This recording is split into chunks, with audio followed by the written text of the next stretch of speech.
I was cruising through my usual route when something caught my eye in the Holiday Inn parking lot. A champagne-colored Camry that looked way too familiar. My pulse quickened as I got closer because that was definitely Vivian's car. The one I'd surprised her with on our 20th wedding anniversary. I remember that day so clearly, how she'd come home from work exhausted and I'd let her outside with her eyes covered. When she saw that car with the big red bow on the hood, she'd burst into tears of joy and thrown her arms around me. We'd taken a drive that evening, just the two of us, talking about all the places we'd go together. Now, here it was, tucked away in the back corner of a budget hotel lot at 2 in the afternoon on a weekday. And all those memories felt like lies. My brain immediately started making excuses for her. Maybe she was meeting a colleague for lunch. Perhaps one of her friends needed a place to talk privately. Maybe there was some perfectly reasonable explanation that I just wasn't seeing. But my gut knew better. That sinking feeling in your stomach when reality starts cracking through your denial, you know what I mean? It's like watching a building collapse in slow motion, knowing you can't stop it, but hoping somehow the laws of physics will change. She'd told me that morning she had back-to-back appointments all day and wouldn't be home until late. I'd made her coffee, packed her lunch like I always did, kissed her goodbye without a second thought because after 22 years together, you trust your partner, right? You don't question every little thing. You don't check their phone or track their location. You just believe them because that's what marriage is supposed to be built on. I pulled my truck into a spot 2 blocks down and eliminated the engine. My hands were shaking as I walked back toward the hotel. The afternoon sun beat down on the asphalt, and I could feel sweat trickling down my back, though I wasn't sure if it was from the heat or the adrenaline pumping through my veins. Every step felt surreal, like I was watching myself from outside my own body. Part of me still hoped I was wrong, that I'd see her walk out alone with a briefcase full of work documents, laughing at myself for being so paranoid. But another part of me, the part that had noticed all the little changes over the past few months, knew exactly what I was about to witness. I found a bench near the entrance, where I had a clear view of her vehicle, and I waited, my heart hammering against my ribs so hard I thought it might break through. 67 minutes. That's how long I sat there watching that door. I know because I checked my watch obsessively, watching the minutes crawl by like hours. Every time it opened, my heart would jump into my throat. Families came and went, business travelers wheeling their luggage, a maintenance guy pushing a cart full of towels and cleaning supplies. I watched an elderly couple shuffle out holding hands and felt a stab of pain, thinking that was supposed to be Vivian and me someday. I watched a young couple check in, clearly on their honeymoon based on how they couldn't keep their hands off each other, and wondered if we'd ever been that happy or if I'd just been fooling myself all along. Then finally, after what felt like an eternity, the door swung open and there she was. Vivian stepped out into the sunlight and she wasn't alone. The guy next to her was tall, probably 6'2" or 6'3", wearing an expensive-looking charcoal suit that probably cost more than my monthly truck payment. Everything about him screamed money and privilege. His shoes were polished to a mirror shine, his watch caught the sunlight, and even from a distance I could tell his haircut cost more than mine. He had his sunglasses pushed up on his head and he was grinning at something she'd just said, that smug smile of a man who thinks he's untouchable. But what really gutted me, what made my stomach drop through the pavement, was seeing my wife of over 2 decades leaning into him like they were newlyweds on their honeymoon.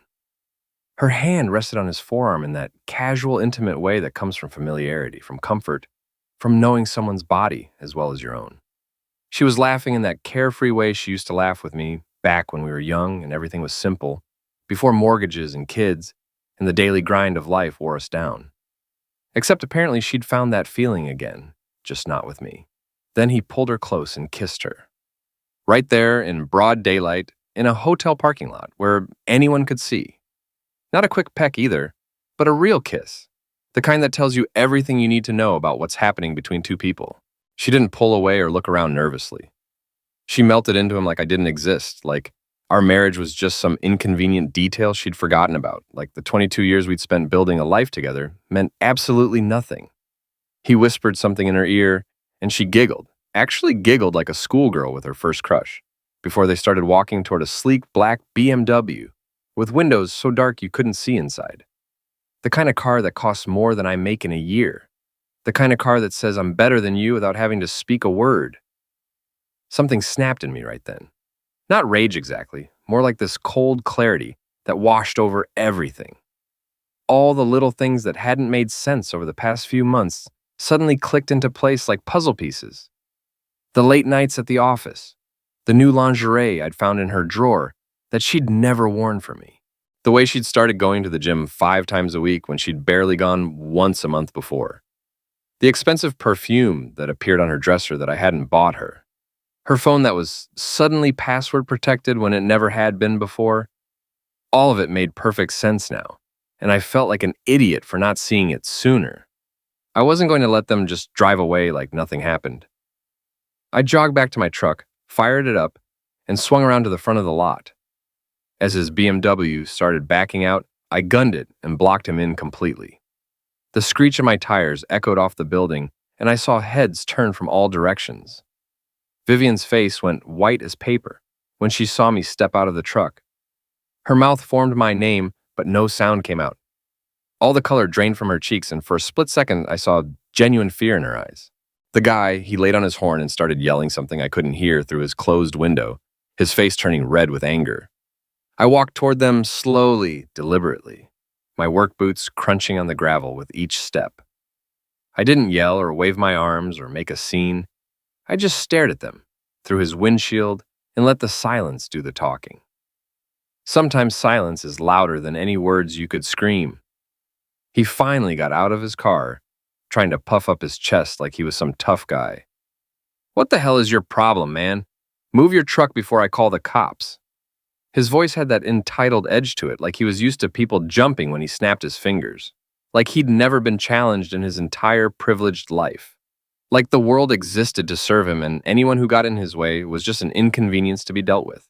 I closed the distance between us in 3 strides, grabbed him by his fancy suit collar, and yanked him down onto the pavement, hard enough that his sunglasses went flying and skittered across the asphalt. People nearby gasped. A woman covered her kid's eyes. Some guy pulled out his phone and started recording. Good, I wanted witnesses. I wanted everyone to see what happens when you mess with another man's family. "Tell me who you are," I said quietly, my voice steady despite the fury coursing through me like electricity. "Tell me why you're with my wife." He tried to squirm away, but I had him pinned, my hand pressing down on his chest hard enough to make breathing difficult. "Get off me. This is attack. I'll have you arrested." His voice had lost that confident edge now. Now he just sounded scared. "Patrick, stop it." Vivian was suddenly there, grabbing at my arm with both hands, trying to pull me off him. "You're making a scene. People are watching." Her voice was high and panicked, not because she cared about him or about me, but because she cared about her image, about what people would think. I turned my head to look at her, really look at her. "A scene? You sneak around behind my back, crawl into some cheap hotel with this clown, and I'm the one making a scene?" My voice carried across the parking lot, and I didn't care who heard. More people had stopped to watch. A couple loading their car paused with their suitcases. A family heading inside froze on the sidewalk. Someone else had their phone out recording. Perfect. Let them all see. Let the whole world know what kind of woman she really was. The guy finally managed to gasp out, "My name is Derek Whitman. Now let me go before I press charges." He was trying to sound tough, but his voice was shaking. Derek Whitman. The name hit me like a freight train. I'd heard Vivian mention him before. Her regional manager at the office. "Just my boss," she'd said casually over dinner one night when I'd asked about her day. "Barely know the guy. He's kind of a jerk, actually." And here he was with her lipstick smeared on his collar, dust from the parking lot on his expensive suit, looking up at me with fear in his eyes. All those late nights she'd blamed on work suddenly made perfect sense. All those times she'd come home smelling like cologne that wasn't mine. All those business trips that seemed to multiply over the past 6 months. It had all been him. "You've been sleeping with your boss," I said, looking at Vivian. My voice was cold, detached, like I was commenting on the weather. "How long has this been going on? Weeks? Months? How long have you been lying to my face?" She opened her mouth, but nothing came out. Her eyes darted around at all the people watching, phones recording, witnesses to her betrayal. I could see her mind racing, trying to figure out how to spin this, how to minimize the damage, how to make herself the sufferer somehow. "How long?" I repeated, each word dropping like a stone into still water. The crowd had grown larger now. People were stopping their cars to watch. A hotel employee stood in the doorway with his mouth hanging open. "Patrick, please," she finally whispered. "Can we talk about this somewhere private?" I laughed, a harsh sound that surprised even me. "Private? You lost the right to privacy when you walked into that hotel with another man." Derek shoved against me, and I let him up, stepping back just enough. He brushed dirt off his suit, his face red with anger and embarrassment. "You're pathetic," he spat. "Clinging to a marriage that's clearly dead. She doesn't love you anymore. Get it through your thick skull." I moved closer to him, close enough that only he could hear. "Say one more word and I'll destroy everything you've built. Your career, your reputation, all of it. Because unlike you, Derek, I know how to fight smart." For just a second, I saw fear flicker in his eyes. Vivian grabbed my arm again, her voice shaking. "Patrick, please, let's just go home and talk. You're scaring me." I looked at her, at this woman I'd built a life with for over 2 decades, the woman who'd promised me forever. She was trembling, but not because of what she'd done. She was scared because she'd been caught. And in that moment, I realized something cold and certain. She wasn't sorry, not even a little bit. I stepped back and surveyed the crowd, dozens of phones pointed at us, witnesses everywhere, evidence. An idea started forming in my mind, something that would make both of them regret ever stepping foot in that hotel. I didn't yell, I didn't throw a punch. I just smiled because I knew exactly what I was going to do next. I let Derek stand there brushing off his expensive suit while I kept my truck blocking his car. Every eye in that parking lot was locked on us, and I could see him starting to sweat as he realized how many people were recording this whole thing. "This isn't over," he muttered, trying to sound threatening. "Oh, it's just beginning," I replied calmly. Vivian tugged on my sleeve, desperation creeping into her voice. "Patrick, stop. You're humiliating us." "Us?" I turned on her. "You humiliated me the second you walked into that hotel. You humiliated our children. You humiliated 22 years of marriage. Don't you dare pretend we're in this together." Tears welled up in her eyes, but they weren't tears of guilt. They were tears of someone caught red-handed, scrambling to regain control. She tried to lower her voice, tried to quiet me down. "Please, not in front of everyone." But I wanted everyone to hear. I raised my voice so it carried across the lot. "This woman is my wife. She's been sneaking around with him, her boss, meeting in hotels while I've been out working 60-hour weeks to support our family." Gasps rippled through the crowd. Someone muttered, "That's cold, man." A woman shook her head in disgust. Derek's face flushed darker. "You're making yourself look like a fool." "No," I said, locking eyes with him. "I'm showing people the truth, and here's the best part. All these witnesses, all those phones recording, this evidence sitting right here in front of everyone, this is just the first nail in your coffin." He stiffened, finally realizing he wasn't in control of the situation anymore. I turned back to Vivian, her face pale and drawn. "You thought you could sneak around and I'd never find out. But you forgot something about me. I don't break, I build, and I know exactly how to tear down something rotten before it spreads." Her lips parted like she wanted to beg, but no words came. I leaned in close enough that only she and Derek could hear. "You're both finished. And the best part? You won't even see it coming." Then I did something none of them expected. I calmly walked back to my truck, started the engine, and drove away, leaving Derek standing there like an idiot in front of his BMW and Vivian frozen on the curb. I didn't shout. I didn't hit anyone. I didn't even look back. And that scared them more than anything else I could have done, because they saw it in my eyes. Not rage anymore, calculation, cold and deliberate. On the drive home, my phone started buzzing nonstop. Calls from Vivian, texts filled with half-baked excuses and desperate pleas to talk. "Patrick, please answer. It's not what you think. Let me explain. I'm so sorry." Each message more pathetic than the last. I ignored every single one, watching them pile up on my screen like evidence in a trial. Instead, I called someone else, a guy I knew from a construction site named Hector, who'd once told me over beers that he had contacts who could dig up dirt on anyone. At the time, I thought he was just talking big, trying to impress people with stories. But right now, I needed exactly that kind of help, and I was willing to take a chance. When he answered, I said 6 words. I need everything on Derek Whitman. There was a pause, then a low chuckle. This sounds interesting. Give me 48 hours. I'll find out what he had for breakfast if you want. I want everything, I said. Financial records, work history, personal life, skeletons in his closet, and everything. You got it, brother. This is going to cost you, though. I don't care what it costs, I replied. Just get it done. I hung up and stared at the road ahead, my knuckles white on the steering wheel. They thought today was bad, but they had no idea what was coming. This was just the opening move in a much longer game, and I was going to play it perfectly. By the time I pulled into our driveway, her car was already there. She must have driven like a maniac to beat me home, desperate to control the narrative, to get her story straight before I could process what I'd seen. I sat in my truck for a moment, staring at the house we'd built together. Not literally built. We'd bought it 15 years ago, but we'd made it ours. Every room held memories. The kitchen where we'd cooked Sunday dinners together, the living room where we'd watched our kids take their first steps, the bedroom where we'd held each other through good times and bad. Every payment, every repair, every memory. I'd sweated for it, and now it felt tainted, poisoned by her betrayal.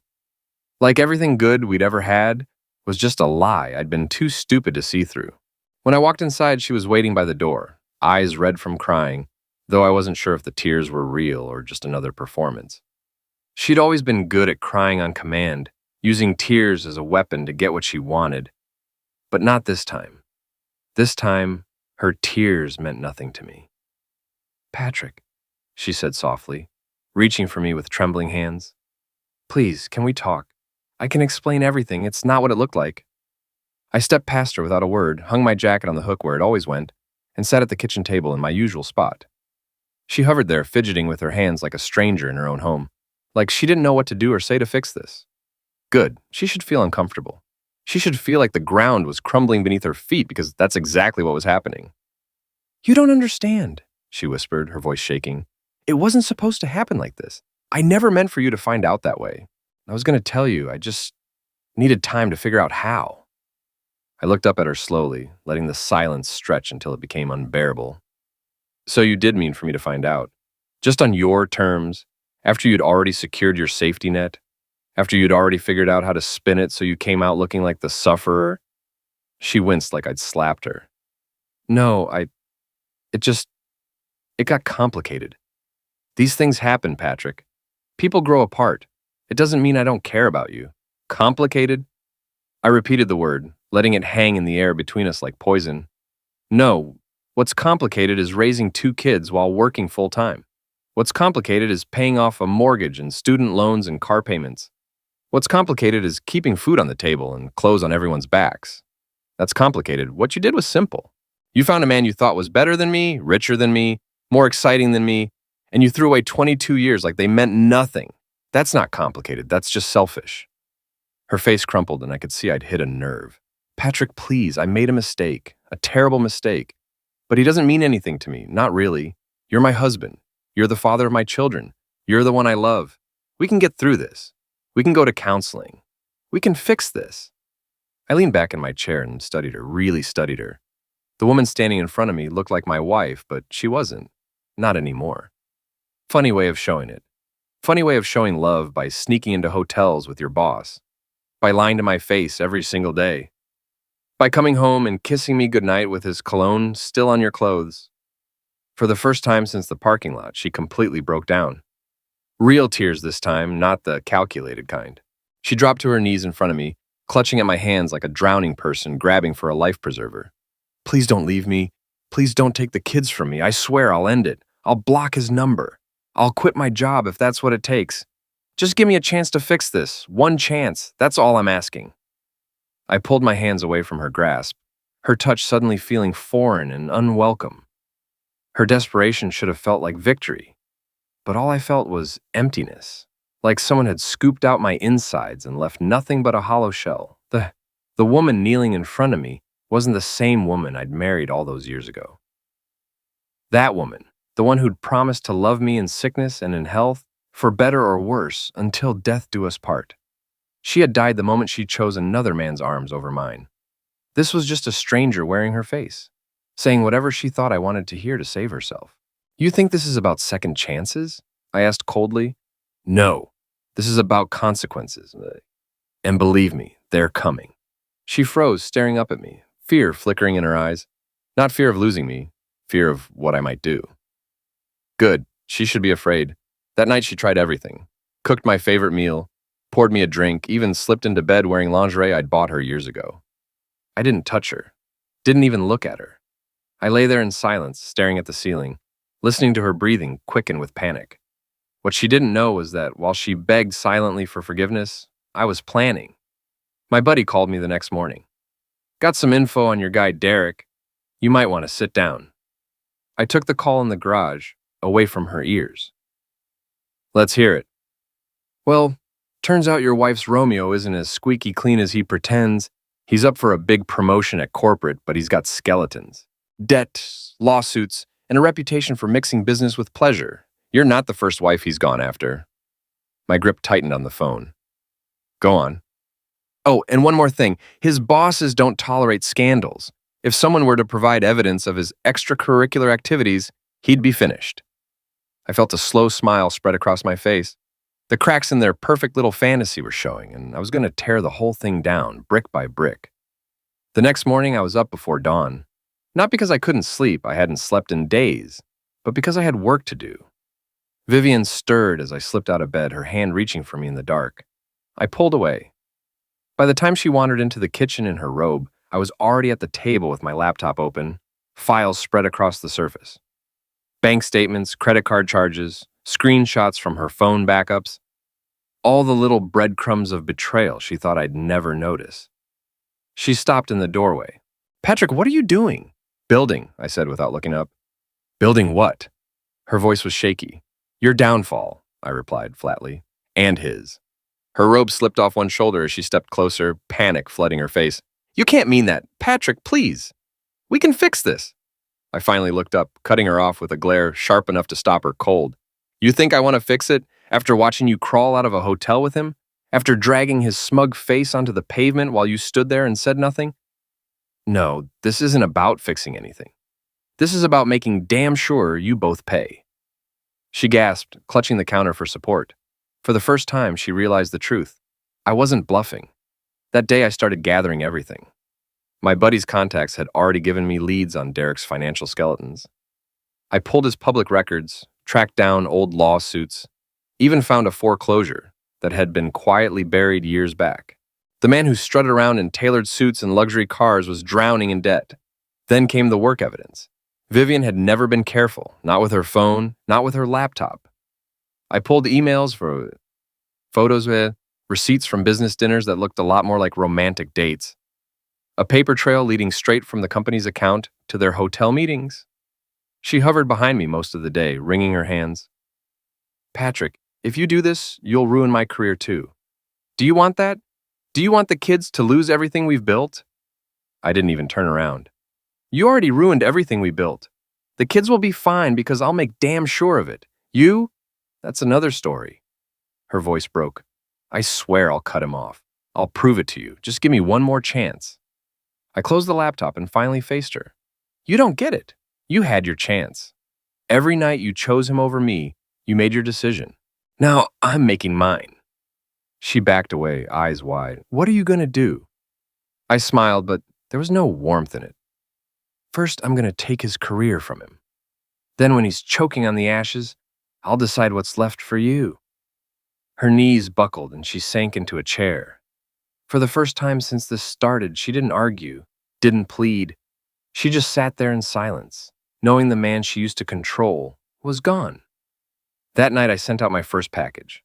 A neat little file full of receipts, photos, and time-stamped evidence, all addressed to Derek's corporate headquarters. Anonymous, of course. As I sealed the envelope, I whispered to myself, this is just the beginning. 3 days later, the first crack appeared. I was driving my route when my phone buzzed with a text from my buddy. Check the news. I pulled over and opened the link. There it was. A short business article, buried under local headlines. Regional Manager Derek Whitman under internal review following misconduct allegations. The smile that spread across my face was the first genuine one I'd had in weeks. By the time I got home, she was pacing the living room, her phone clutched in a white-knuckled grip. She spun on me the second I walked in. Did you do this? Her voice cracked with panic. Patrick, tell me you didn't. I set my lunchbox down, calmly unbuttoned my jacket, and sat in the recliner like it was any other day. Do what? She shoved her phone in my face, the headline glaring back at me. His entire career's on the line. People at the office are whispering. They're asking me questions. Patrick, this could destroy everything. I took a slow sip of water before answering. Good. Her jaw dropped. Good? Do you have any idea what this means? If Derek goes down, so do I. I met her panicked stare with cold steadiness. Exactly. She staggered back like I'd slapped her. You want me to lose everything too? No, I said evenly. I want you to understand what betrayal costs. You thought you could sneak around and live a double life without consequences? Well, here they are. You wanted him. Congratulations, you're going down with him. Her hands trembled as she sank into the sofa, tears brimming in her eyes. But again, they weren't tears of guilt. They were tears of self-preservation. She wasn't worried about me or our kids or even the marriage she'd destroyed. She was worried about herself. That night, while she hid in the bedroom whispering frantic calls to Derek, I sat at the kitchen table scrolling through the company's press releases. Derek was supposed to speak at a regional summit next month. His name was gone from the program, replaced by an interim manager. Perfect. The next morning, the panic reached a fever pitch. She cornered me before I could leave for work. Patrick, please, if you did this, just stop. Think about the kids. Think about what this will do to our family. I looked her dead in the eye. You should have thought about that before you walked into that hotel. Her lip quivered. I never meant for it to go this far. I leaned down, whispering so close she could feel the heat of my words. Neither did I. But it's too late now. You handed me the hammer, and I'm going to swing until there's nothing left standing. I left her standing there, pale and trembling, while I climbed into my truck. On the drive, my buddy called again. Hey, you'll like this. Corporate's digging deeper. Apparently, they found discrepancies in his expense reports. Hotel bills, dinners, all tied to clients who don't exist. Sound familiar? I chuckled, the sound dark and satisfying. Yeah, real familiar. Derek wasn't just under review anymore. He was under investigation. And that was when I knew the destruction had only just begun. By the end of the week, Derek's name was everywhere, and not in the way he liked. The anonymous leak, my carefully prepared package, had found its way into the right inboxes. The story spread like wildfire through the company. Their Golden Boy regional manager wasn't just sleeping with an employee. He was expensing his little love nest to the corporate card. Hotel rooms, bottles of wine, even dinners for two disguised as client meetings. It was all there, black and white. Friday morning, Vivian came home from the office early. She didn't slam the door like usual, didn't storm in ready for a fight. No, she crept in quietly, like a thief returning to a crime scene. When I looked up for my coffee, she was standing in the doorway, pale as a ghost. They suspended him, she whispered. They marched Derek out in front of everyone. Security escorted him past the whole office. I leaned back in my chair, calm as could be. Sounds humiliating. She swallowed hard, voice trembling. Do you understand what this means? Everyone's looking at me, Patrick. They're connecting the dots. They know. I let the silence hang, enjoying watching her squirm. Finally, she broke. Please, if you're behind this, I'm begging you, stop. You've made your point. You've ruined him. Don't ruin me too. I studied her for a long moment. This was the same woman who had walked out of a hotel with another man's arm wrapped around her waist, laughing like a teenager sneaking home after curfew. The same woman who had thought I'd roll over, too weak to fight back. Now she was begging. It should have felt like victory. Instead, it felt like justice. Funny thing about hammers, I said finally, my voice low. Once they swing, you can't stop them mid-air. Her eyes filled with panic. She knew then that the blow was still coming. That afternoon, I made sure of it. A contact of mine at the company slipped me a copy of an internal memo. Derek wasn't just suspended. His termination was pending an official board vote. And worse for him, the HR department had opened a full ethics investigation, which meant they'd be combing through every file, every email, every expense. Vivian's name appeared on more than a few. That evening, she tried again. We can leave this behind, Patrick. Start fresh. I'll quit the job, cut ties with him, whatever it takes. Just don't let this destroy me too. I looked at her over the rim of my glass. You still don't get it. This isn't me destroying you. You did that yourself.